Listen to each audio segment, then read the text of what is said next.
Hi friends, कहीं आपकी complain ये तो नहीं है कि आप इंग्लिश वोकैबुलरी को बहुत स्लो स्पीड से लर्न करते हैं। कहीं आपकी ये कंप्लेन तो नहीं है कि अदर के कंपेयर में आप इंग्लिश वोकैबुलरी को बहुत स्लो स्पीड से लर्निंग करते हैं, बल्कि उसको भूलते भी बहुत जल्दी हैं।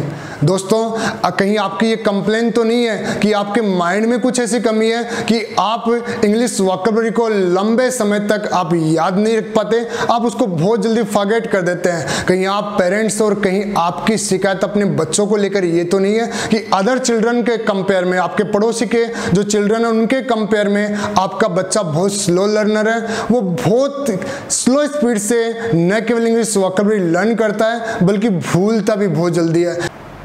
So friends, I am Deepak Didwania and this class is very important for all of you, and today we will discuss how can you learn English vocabulary in the right way. So dear students, let's go in the class.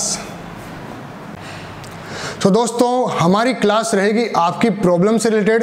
दोस्तों, अक्सर आपने देखा कि generally जो learner होता है English का, वो इंग्लिश वोकैबुलरी को रटता है और कुछ समय बाद भूल जाता है। दोस्तों, इस तरीके को आज से आप बिल्कुल छोड़ दें। मैं आपको बताऊंगा बहुत सारे तरीके जिनकी हेल्प से आप इंग्लिश वोकैबुलरी को लर्न कर पाएंगे बहुत ईजी वे से और लंबे समय तक उसको याद भी रख पाएंगे। उसमें अपन सबसे जो पहला तरीका काम में ले रहे हैं वो ले रहे हैं रूट वर्ड। अगर रूट वर्ड की हेल्प से अगर वोकैब याद करें तो आप कुछ ही मिनट में बहुत सारे वर्ड याद कर सकते हैं और कुछ ही घंटे के अंदर आप हजारों की संख्या में वर्ड्स याद कर सकते हैं। सो दोस्तों, आज की क्लास बहुत ही इंटरेस्टिंग है। दोस्तों, इसको समझने की कोशिश करते हैं कि कैसे रूट वर्ड हमारे सीखने में हेल्पफुल होते हैं। दोस्तों, आपने डेमोक्रेसी की जो स्पेलिंग है आपने कैसे याद की? जाहिर सी बात है, ज्यादातर लोगों ने डेमोक्रेसी को रटा कि DEMOCRACY, इसको बाद 5 बार 10 बार आपने इसको बार बार बोला, कुछ समय तक आपको याद हुआ, उसके बाद आप इसको भूल गए। अब इसको हम नए तरीके से सीखते हैं। देखो दोस्तों, अगर हम इस वर्ड के रूट वर्ड्स को पकड़ें तो एक्चुअल में 2 शब्दों से मिलकर बना है। पहला है डेमो और सेकंड द क्रेसी।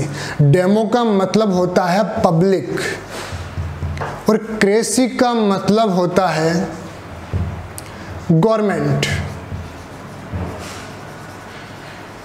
अब हम दोनों शब्दों को मिला लें। डेमोक्रेसी मतलब public and government. So democracy means government by the public, जनता के द्वारा शासन, जिसे हम लोकतंत्र बोलते हैं। कितना आसान है।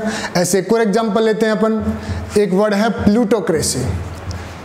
अक्सर आप रटोगे, रटने के बजाय मैं इसको एक इसी मेथड से अपन काम में ले। ये भी एक्चुअल में 2 शब्दों से मिलकर बना है, प्लूटो और क्रेसी। प्लूटो मीन्स रिच और क्रेसी मीन्स गवर्नमेंट। सो दोस्तों, प्लूटोक्रेसी मीन्स है गवर्नमेंट बाय द रिच, धनवानों का शासन। कुछ समझ में आया दोस्तों, कैसे रूट वर्ड हमारी इंग्लिश वोकैबुलरी को लर्निंग में काफ़ी हेल्प करते हैं। इसलिए दोस्तों, हम बहुत सारे मेथड काम में लेंगे, फिलहाल हम केवल रूट वर्ड ही काम में ले रहे हैं। अब आज का जो रूट वर्ड हमारा जो क्रेसी है उससे अपन कंप्लीटली डिस्कशन करते हैं। दोस्तों, आज हम डिस्कस कर रहे हैं क्रेसी वर्ड। क्रेसी को थोड़ा समझ लेते हैं। क्रेसी है क्या? क्रेसी एक्चुअल में जो ग्रीक लैंग्वेज है, यूनानी भाषा, मतलब एसेंट जो ग्रीक लैंग्वेज, प्राचीन जो यूनानी भाषा है, उसका एक वर्ड है क्रेशा। क्रेशा से बना है, जिसका मतलब भी क्या होता है? पावर या गवर्नमेंट ही होता है। अब जब हम क्रेसी की बात करते हैं तो एक रूट वर्ड और अपन डिस्कस कर लेते हैं, that's called the Archie. Archie का मतलब वही है जो क्रेसी का है, लेकिन ये लैटिन का, ग्रीक का न होकर एक्चुअल में ये लैटिन लैंग्वेज से रिलेटेड वर्ड है और ये बना है आकिया से। दोस्तों, ये खुद वर्ड एक ग्रीक वर्ड से बना है, जो हमारे लिए एक एडिशनल इंफॉर्मेशन जो किसी प्रकार यूजफुल नहीं है। आपके लिए याद रखने वाली बात इतनी सी है, अगर किसी भी वर्ड के लास्ट में आप क्रेसी और आकी वर्ड देखें तो आपके माइंड में सिर्फ आना चाहिए पावर, शक्ति। कि जो वर्ड दे रखा है उसका कहीं ना कहीं मीनिंग किससे है? पावर से, शक्ति से है, रूल, शासन से है या गवर्नमेंट से है। सो आज जितने भी वर्ड हम लेंगे वो इन्हीं दोनों वर्ड से रिलेटेड हैं। ओके फ्रेंड्स, आप बोर्ड के ऊपर देख पा रहे हैं 10 वर्ड्स। ये सारे वर्ड्स प्रीवियस एग्जाम्स के अंदर पूछे जा चुके हैं 1 वर्ड सब्सक्रिप्शन के ऊपर, इसलिए दोस्तों ये काफ़ी इंपॉर्टेंट वर्ड्स हैं। तो दोस्तों सबसे पहला वर्ड हम डिस्कस कर चुके हैं। आप एक चीज गौर कीजिएगा, यहाँ पर हर वर्ड के बीच में मैंने एक स्पेस क्रिएट किया है, ये आपको समझना काफी इजी करेगा, क्योंकि कृषि तो हमें समझने की जरूरत नहीं है, जिसको अपन डिस्कस कर चुके हैं। किसी भी शब्द के लास्ट में अगर कृषि वर्ड आता है तो उसका मतलब होगा गवर्नमेंट पावर या रूल्स, यानी सरकार से। अब हमारे लिए जो ध्यान देने वाली बात है वो पहले वाला रूट वर्ड है। तो दोस्तों सबसे पहला वर्ड जो हमने डिस्कस किया था अभी, डेमोक्रेसी। आपको मालूम है डेमो का मतलब होता है पब्लिक और क्रेसी का मतलब होता है गवर्नमेंट।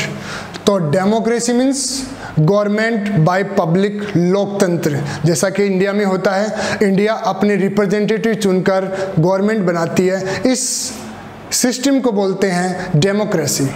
दोस्तों अगर हम 1947 के पहले जाएं तो इंडिया काफ़ी बड़ी रियासतों में बटा हुआ था और रियासतों का कोई राजा या रानी शासक हुआ करते थे। तो दोस्तों एक्चुअल में ये आर्कीवर्ड वो एक शब्द है मोनक, इसको मोनक बोलेंगे, क्या इसको च बोलेंगे, च नहीं होगा यहाँ उसका प्रोनाउंसिएशन, यहाँ होगा इसका प्रोनाउंसिएशन क। मोनक मतलब होता है बादशाह, राजा या रानी। सो दोस्तों मोनार्की में मतलब हो गया government by king and queen, राजा या रानी का शासन is called the monarchy. Next word is the autocracy. Auto का दोस्तों आपको मालूम है स्वतः, खुद, अकेला, इन तीनों के लिए यूज आता है। इसी तरह से अपन ऑटो की तरह एक वर्ड काम में ले सकते हैं मोनो। ऑटो और मोनो दोनों का मतलब होता है वन। सो ऑटोनॉमी का मतलब होता है वन से लेंगे, मतलब गवर्नमेंट बाय वन पर्सन, एक आदमी की सरकार। मतलब जब सब लोगों के सारे जो देश के जो पावर वगैरह हैं वो केवल एक ही व्यक्ति तक सीमित हो, मतलब हम कह सकते हैं system of government of a country in which one person has complete power. मतलब एक ही व्यक्ति के पास जब सारे पावर होते हैं, जाहिर सी बात है आपके दिमाग में एक वर्ड जरूर चल रहा है, चलो उसको डिस्कस कर लेते हैं। इस कॉल्ड द डिक्टेटरशिप। ये चल रहा होगा आपके माइंड में। दोस्तों डिक्टेटरशिप भी, इसमें भी एक का ही शासन होता है, पर दोस्तों ये थोड़ा नेगेटिव वर्ड है। डिक्टेटर जो होता है वो होता है तानाशाह। आपने उत्तर कोरिया का शासन सुना है, किम जोंग उन जो है वो डिक्टेटर है, और डिक्टेटर जब शासन व्यवस्था संभालता है उसको हम बोलते हैं डिक्टेटरशिप। इन तीनों वर्ड्स में एक चीज सिमिलर है कि यहाँ जो शासन जो चला रहा है वो सिर्फ एक सिंगल पर्सन है, इसलिए ऑटोक्रेसी, मोनोक्रेसी या फिर डिक्टेटरशिप, इन सब में एक का ही क्या होगा, कंट्रोल होगा, सारे पावर उसी के पास होंगे। ये थोड़ा नेगेटिव वर्ड है, ये पॉजिटिव वर्ड है। अगर किंग अच्छा है तो अपन उसको ऑटोक्रेसी या मोनोक्रेसी बोलेंगे, उसको डिक्टेटरशिप में नहीं डालेंगे। ओके दोस्तों अगला वर्ड लेते हैं हम एरिस्टोक्रेसी। एरिस्टो का मतलब होता है हिंदी में इसको बोलते हैं कुलीन। कुलीन किसे कहते हैं दोस्तों? कुलीन का मतलब होता है the people of the highest society class who have special titles.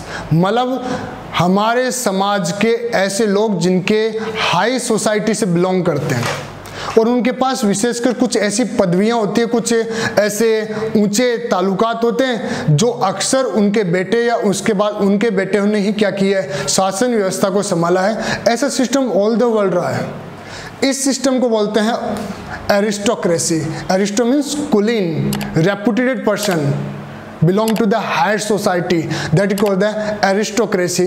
So aristocracy means government by the aristocrat persons, reputed person who has some special kind of titles. दोस्तों अगला वर्ड है जेरेंटोक्रेसी। किसको बोलेंगे? Gerontocracy. Not geronto, is the gerontocracy. Geronto का मतलब दोस्तों होता है ओल्ड मैन, मतलब बूढ़े आदमी। जब गवर्नमेंट बाय ओल्ड मैन मतलब बूढ़े लोगों ने जब शासन व्यवस्था संभाल रखी हो उसको हम बोलते हैं जेरेंटोक्रेसी। अब अगर हम इंडिया के अंदर देखें तो इंडिया जहाँ की पॉपुलेशन सबसे यंग जनरेशन सबसे ज़्यादा दुनिया में इंडिया में है, और वहाँ के अगर नेताओं की अगर एज देखेंगे तो सब 50-60 क्रॉस किए हुए हैं। इसलिए भारत में होने को डेमोक्रेसी है, पर अगर नेताओं की एज के ऊपर जाएं तो इंडिया में कौन सी सिस्टम है? That's called the gerontocracy. Okay दोस्तों, I think it's clear. Next word is the doulocracy. दोस्तों ड्यूलो का मतलब होता है स्लैव, मतलब गुलाम, या फिर सर्वेंट्स, सर्वेंट्स का मतलब नौकर। जब गवर्नमेंट के जो पावर्स होते हैं वो नौकरों या गुलामों के पास हो, मतलब गुलाम या नौकर सिस्टम पे ज़्यादा हावी हो जाते हैं, ऐसा सिस्टम आपने जो एसेंट जो ग्रीक सिस्टम है, पुरानी जो यूनानी जो अपन हिस्ट्री उठा के देखें उसमें आपको इसके काफ़ी ज़्यादा एग्जाम्पल मिलेंगे। अगर इंडिया के अंदर का एग्जाम्पल उठा के देखें तो आपने पढ़ा है मोहम्मद गोरी ने अपने गुलाम था कुतुबुद्दीन ऐबक, उसको दिल्ली की सत्ता सौंप के वो खुद अपने देश लौट गया। तो वो वंश, वो सिस्टम ही क्या कहलाता है, गुलाम वंश कहलाता है। आपने अक्सर सुना होगा हिस्ट्री के अंदर, ऐसा सिस्टम कहलाता है डेमोक्रेसी। हल्का सा फर्क है पर आप यहाँ पर इसको यूज कर सकते कि कुतुबुद्दीन का जो सिस्टम था that's called the democracy. Complete low perfect तो नहीं कह सकते, सिर्फ समझाने के लिए। Next the नियोक्रेसी। नियो का मतलब दोस्तों होता है न्यू, न्यू मतलब नया, नया नया आदमी सत्ता संभालता है। इसी बात को अपन कह सकते हैं इन एक्सपीरियंस्ड पर्सन, मतलब ऐसे व्यक्ति को सत्ता सौंप दी जाए जिसको पॉलिटिकली नॉलेज बिल्कुल भी नहीं है, ऐसी व्यवस्था को हम कहेंगे नियोक्रेसी, मतलब नया नया आदमी जब शासन व्यवस्था। चलो इसको एक एग्जांपल से समझने की कोशिश करते हैं। जब मोदी जी को गुजरात का मुख्यमंत्री बनाया गया तो आप सरपंच छोड़िए, उनको एक पार्षद का चुनाव भी नहीं जीता था और ना कभी कोई राजनीतिक उनका इंटरेस्ट था। बिल्कुल एक ऐसे आदमी को शासन व्यवस्था दे दी गई तो गुजरात में एक बार काफ़ी बवाल मचा कि कहाँ एक नए आदमी को बिठा दिया गया। तो ऐसा सिस्टम कहलाता है नियोक्रेसी। दोस्तों नेक्स्ट वर्ड है क्लेप्टोक्रेसी। क्लेप्टो दोस्तों, क्लेप्टो का जो मतलब होता है वो होता है थीप, और इसका प्लूरल हो गया थीव्स, वी है ये दोस्तों, थीव्स, चोरों का शासन, मतलब गवर्नमेंट बाय द थीव्स। चोर वगैरह जो लोग होते हैं, जो शासन काफ़ी ऐसा मिलता है हिस्ट्री के अंदर कि जो चोर वगैरह लोग थे उन्होंने क्या कर दिया, सत्ता के ऊपर अपना कब्जा जमा लिया।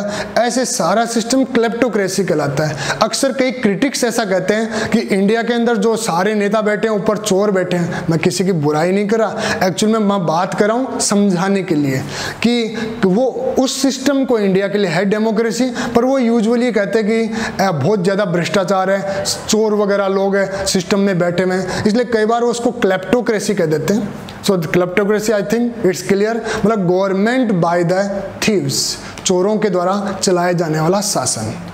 दोस्तों नेक्स्ट वर्ड लेते हैं कैकिस्टो।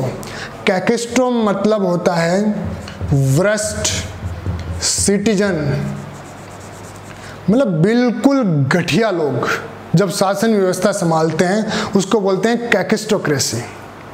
मतलब बिल्कुल जिनका मॉरल नहीं है, जिनका कोई अच्छाइयाँ नहीं है जिनके अंदर। अक्सर आप इंडिया के अंदर भी ये वर्ड आपको सुन लेंगे। अक्सर आपने सुना है कि 90% लीडर्स के ऊपर कोई ना कोई केस दर्ज है। इसलिए अक्सर कहा जाता है कि इंडियन सिस्टम के अंदर जो बदमाश टाइप के लोग हैं, गुंडे लुच्चे लफंगे, वो सारे क्या करते हैं, गवर्नमेंट सिस्टम में चले जाते हैं और इस कारण से क्राइम ज़्यादा बढ़ता है। इसलिए कई लोग इंडियन व्यवस्था को कैकिस्टोक्रेसी भी कहते हैं कि घटिया लोगों के द्वारा यहाँ पर शासन व्यवस्था संभाली जानी चाहिए, जबकि अच्छे लोगों को आगे, ऐसा नहीं कि अच्छे लोग नहीं है, बहुत हर पार्टी में बहुत सारे अच्छे लोग हैं, पर ये सिर्फ समझाने के लिए है कि कैकिस्टोक्रेसी मतलब गवर्नमेंट बाय वर्स्ट सिटीजन।